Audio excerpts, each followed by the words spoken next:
Hello, good day sa atin mga ka-idol. So, meron naman po tayo ditong home servicean mga ka-idol. Yan, ito ay isang Samsung mga ka-idol na 50 inches frameless po ito mga ka-idol. So, ito po yung ating i-repair dito kayo mga ka-idol sa ating home service.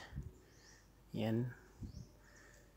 Yan yung i-repair natin mga ka-idol. So, abagan nyo na lang mga ka-idol. Ito yung ating i-repair. So, yan po ang problema niya mga ka-idol.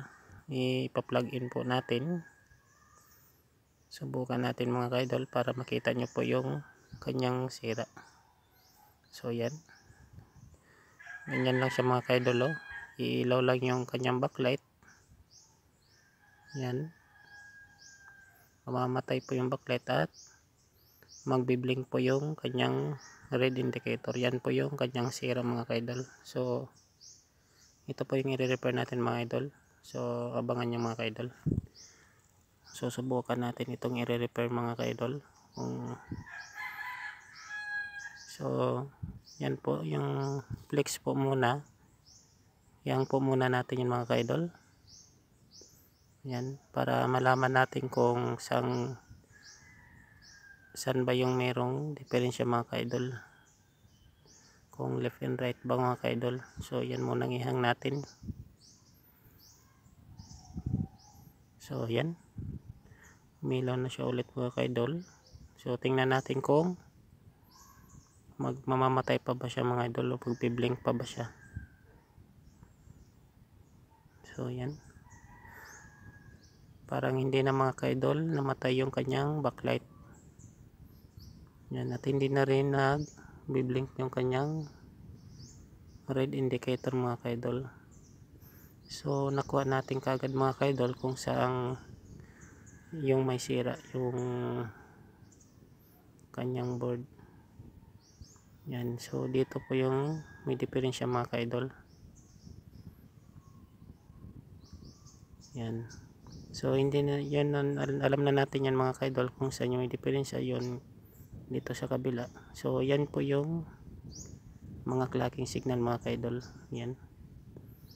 Yan yung mga clocking signal niya mga ka-idol yan. Ito yun. Yan. So mag-ano tayo dyan mga idol yan. So dito ako sa kabila na lang naglakay ng paper method mga ka-idol. So hindi pa ako gumagamit ng tape method kasi mahirap po yung mga ka-idol kung hindi sakto yung ano. Diyan na lang po ako naglagay ng papel mga ka-idol. Ilagyan natin yung clocking signal mga ka-idol. So ayan. So tuloy-tuloy na rin yung kanyang backlight mga ka-idol.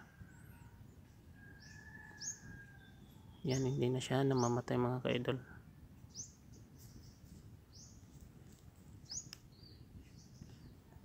So ayan, meron na siyang display mga ka-idol. At pinong-pino mga ka-idol yung kanyang display. Wala kang makikita na guhit mga ka-idol. Talagang malinis, pinong-pino. So nakuha kagad natin yung kanyang clocking signal mga ka-idol. So pangalawang brand na palang ganito na repair ko mga ka-idol. So halos parehas po yung kanyang sira. Kaya nakuha ko kagad yung ano niya mga ka-idol kung saan ko siya talagyan ng paper method mga ka-idol. So simula doon mga ka-idol sa dulo, yung apat na pin dyan hindi ko sinabay. Simula naman po doon mga ka-idol sa apat.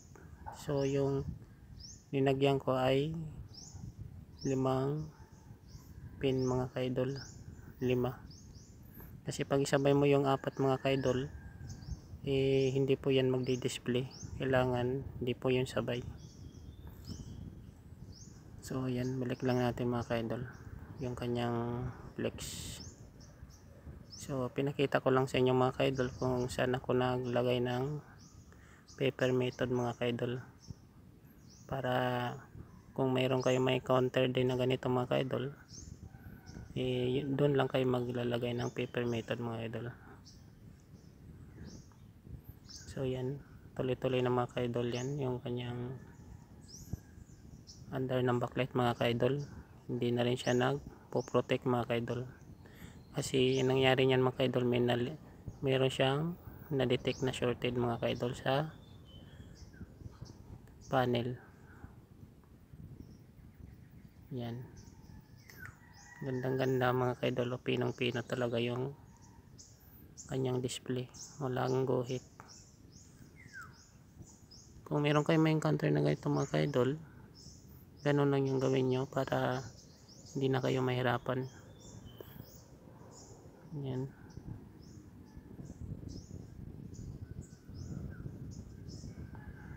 Ayan.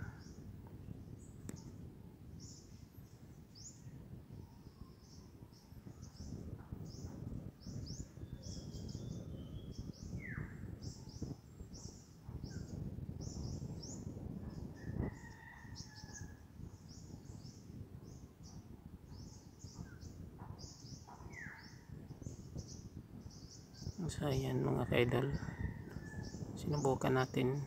Yan, sinaksak na natin mga ka-idol.